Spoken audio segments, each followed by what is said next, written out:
What's up, YouTube? It's your boy Nash here. Welcome back to the channel. Now, I know what you guys are thinking. You guys are probably thinking, wait a minute, Nash, didn't you just do a video already today?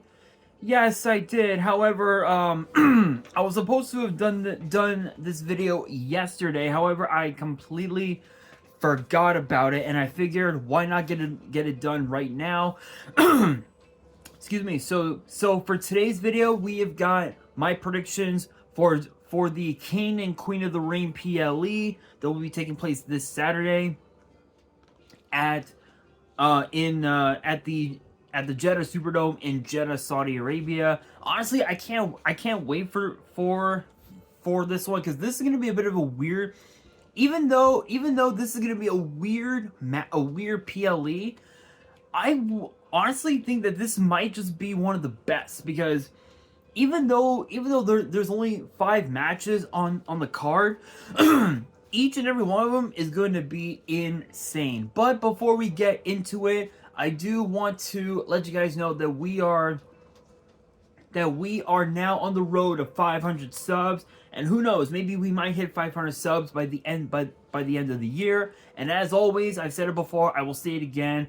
Once we get to 500 subs, I'm opening up this Korean LOB box in its entirety on the channel that I got from my partners over at Collector Store. So be sure to check them out. Link and address will be in the description below. Excuse me. Obviously, by checking them out, not only does it support them, it also supports the channel, and I would greatly appreciate it. But if we get to 1,000 subs, you guys see it, a first edition Toon Chaos box will be opened in its entirety on the channel. So if you guys want to see those boxes get opened, maybe you guys want more episodes of WWE's Biggest Issue, maybe you guys want more episodes of Yu-Gi-Oh's Biggest Issue, deck profiles, card discussions, WWE topic videos, or maybe, just maybe, you guys want some premium live event predictions and results. Excuse me. If you guys want all that and more, my channel is the place to be. So if you guys are new to the channel, and I know that a lot of you guys are, because more than 80% of you guys are watching the content, but you guys are not subscribed at all. And to top it all off, we got to get more women to watch the content as well. So if you guys are watching the content, you like the content, and you want more of the content, but you guys have not subscribed, then make sure you guys do indeed subscribe to the channel, turn on the notification bell, smash that thumbs up button on this video, and as always, make sure you guys are following me on all of my social media. All of my ads will be in the description below, as will the info to my fan mail. It'll also be in the description as well. And I want you guys to post in the comments below answering the question of the day, which is basically today's video. But the question of the day is this: among the card as it sits now, what are your guys' predictions for King and Queen of the Ring 2024? Let me know down in the comments below. And I'm not going to waste any time. I am just going to get straight into it. Excuse me. I am just going to get straight into it. Kicking things off, we have the finals of both the King of the Ring and the Queen of the Ring tournaments, as we found out from this past Monday on Raw that Gunther and Lyra Valkyria have advanced to the finals, but we still don't know who will be advancing to the finals on the SmackDown side of things, because it's now down to the final 4 on SmackDown. We've got Randy Orton versus Tama Tonga.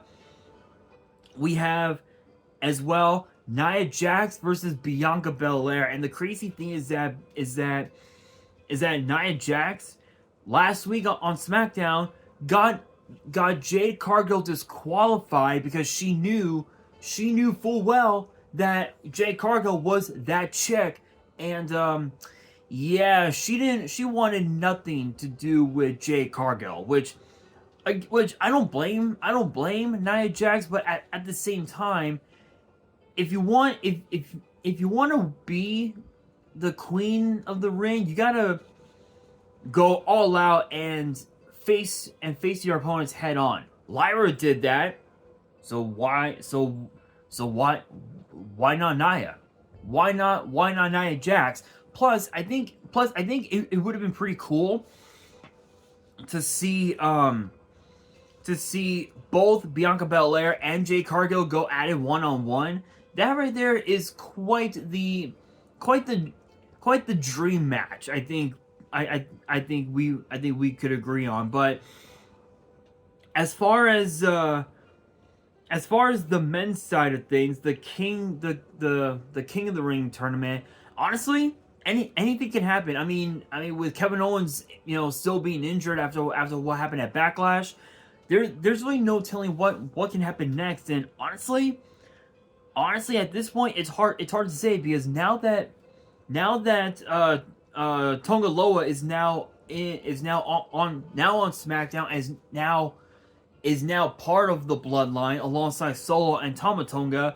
One could argue that Tama Tonga is indeed the favorite to win the whole tournament, and if Tama Tonga actually wins the whole thing, oh, Gunther is gonna be in for one hell of a fight, because it'll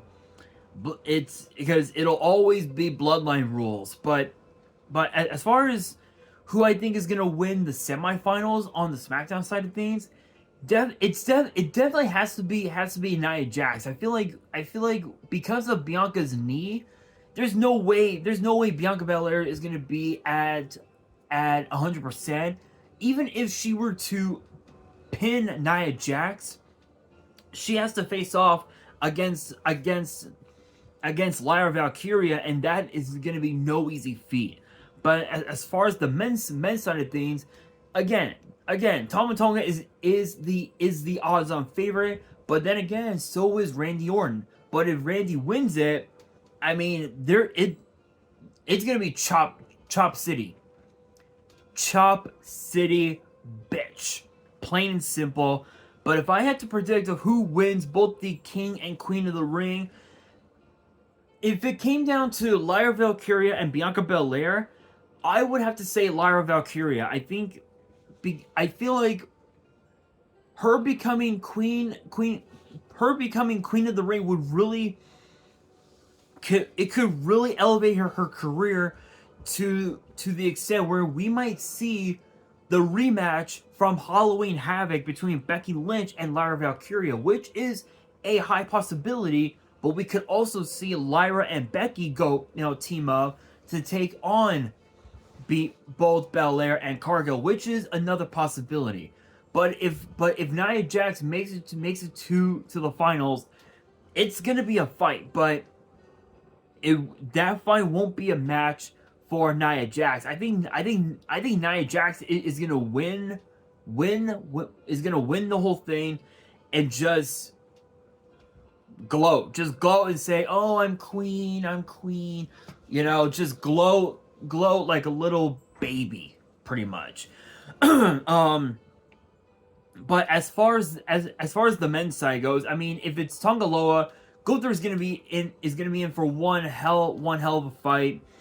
It's not gonna be pretty. But if it's Randy versus Gunther, whoo, that's gonna be it'll be interesting to say the very least. But my money is on Gunther. I think he's gonna end up winning the whole thing. I think that might just give him the confidence he needs to go after the world heavyweight title. But then again, he didn't really need to compete in the tournament to get that push back, because when he lost the IC title to Sammy at WrestleMania, a lot of people assumed that Gunther lost his confidence, but he never lost it. He still had his confidence, yet they're still putting him in this tournament. For what? What's the point of putting him in the King of the Ring tournament when he doesn't need the crown to become a champion? It legit, like, no cap, it makes no sense whatsoever. But those are my predictions for both the King and the Queen of the Ring finals. But now we move into the 3 title matches that will be on the card. And the first one is actually going to be the main event, which is between the American Nightmare Cody Rhodes and the United States Champion Logan Paul. This is interesting because this is actually the first time in what seems like almost a decade that we had seen the WWE title defend his title against the United States Champion. But the thing is that Logan Paul, we all thought it was going to be title for title like it was at SummerSlam back in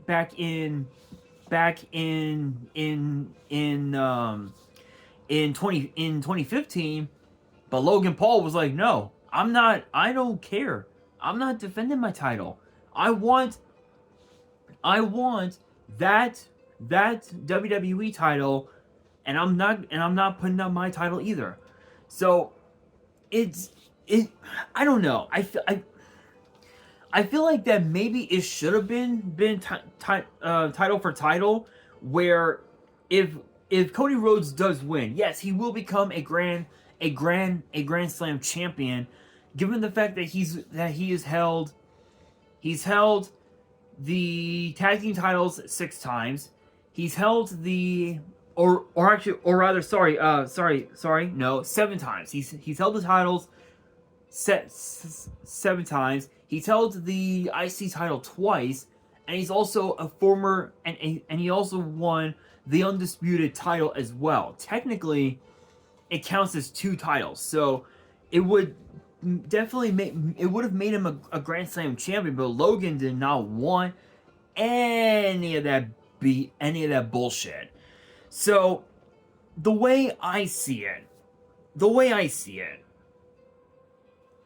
there's don't get me wrong. Logan Paul is right now among all the champions right now as we speak. Right now, Logan Paul is the longest reigning champion right now. Excuse me. But he still has a long way to go if he wants to get to the caliber of guys like Bret Hart, guys like John Cena, guys like The Miz, Kofi, guys like Sheamus, guys like MVP and Dean Ambrose, who both MVP and Dean Ambrose, they're the 2 longest reigning U.S. champions right now, standing at over 300 days.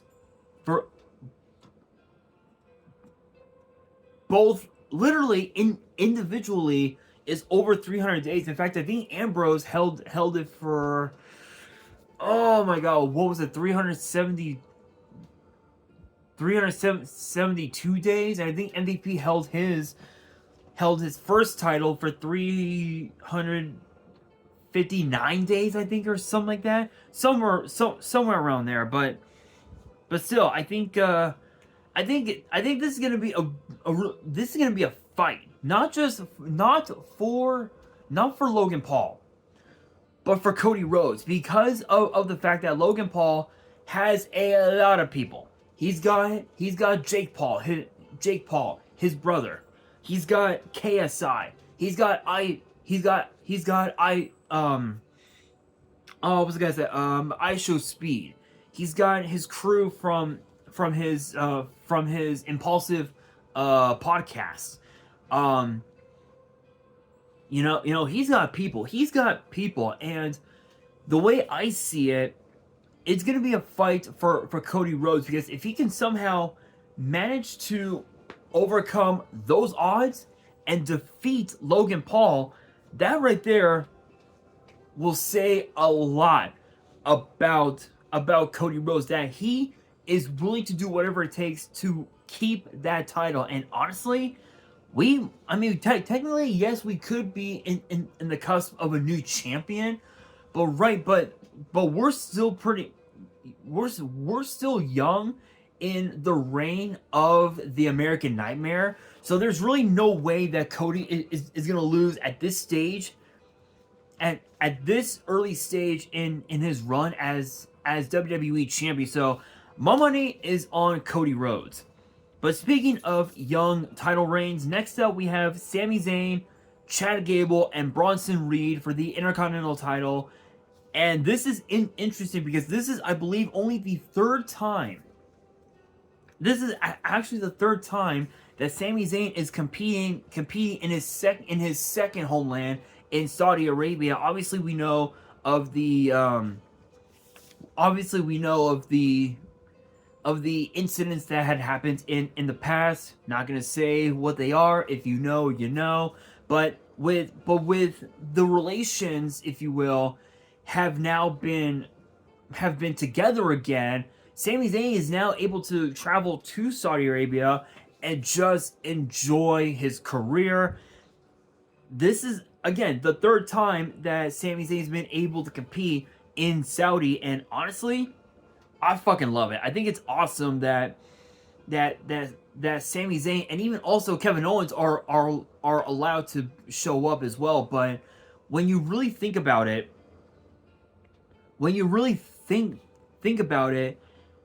it's more of who's the dark horse in this triple threat match. And funny enough, it's actually Bronson Reed. He's the dark horse in this whole thing because he said it best countless times over the last few weeks, over the last like several weeks or so.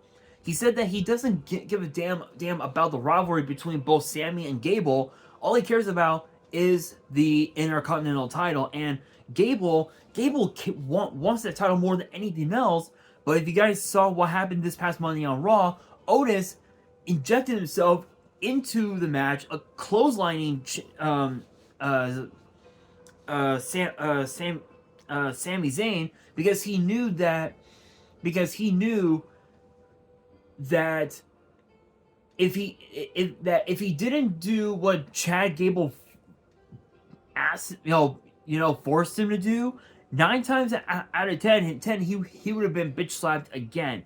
And what's even more crazy is that we saw Chad Gable talking to the Creed brothers, and one could argue that there might be some changes going on, not just from within Diamond Mine in the form of both the Creeds and Ivy Nile, but also Alpha Academy as well. We could end up seeing a new version of the Alpha Academy in the form of both Gable and the Creeds, where as opposed to with Ivy Nile, Maxine Dupree, Tozawa, and Otis, we might end up seeing a faction from among those 4, which is possible, but we don't really know if that's really the direction they're going, or if they're gonna band the whole, both groups together in one powerful entity, which again, my opinion, that right there makes sense, because if that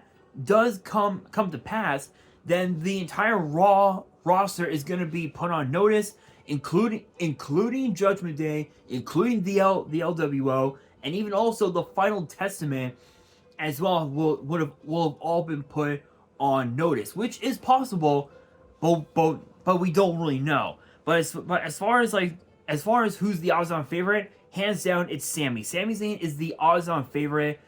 Bronson Reed is more the dark horse, but the wild card is definitely Chad Gable, because Gable can strike at any time. But I would have to put my money on Sami Zayn. I think at this stage, I think just like with Cody, we're at a point now where the title reigns are still way too young, and we might end up seeing Sami Zayn retain his title. But there is one more title match that must be dealt with, and it is the women's world title between Becky Lynch and Liv Morgan, a rivalry that goes back quite a ways, I believe to 2021, 2022, somewhere around there.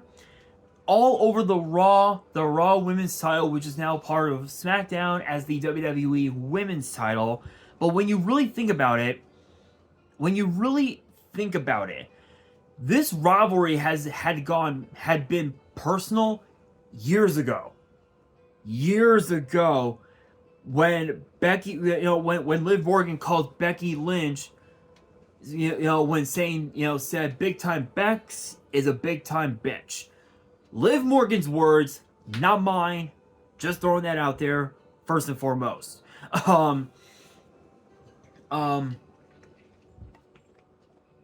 And if you think about it, if you really think about it, the rivalry had gone, went south real quick. Obviously Becky Lynch and Liv Morgan attacking each other, in different, different locations and whatnot.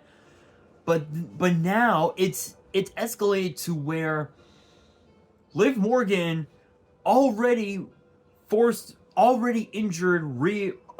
she's already injured Rhea Ripley. Rhea's out. Rhea's gonna be out for at least a few months. We won't be seeing her until potentially right before SummerSlam at best.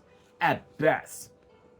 Now, the only thing that's left is to take the women's world title off of the man. But we know, and I'm not even gonna say more or less after this, but we know when it comes to Liv Morgan versus Becky Lynch, one-on-one, the man always thrives.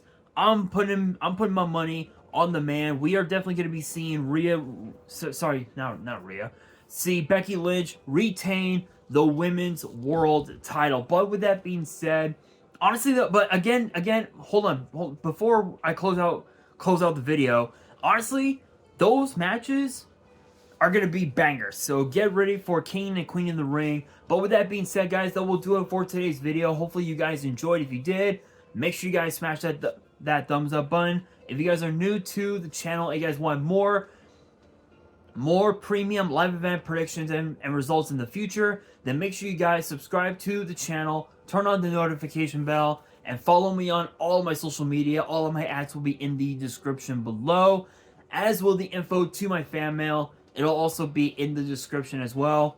And on that, this is your boy Nash, signing out.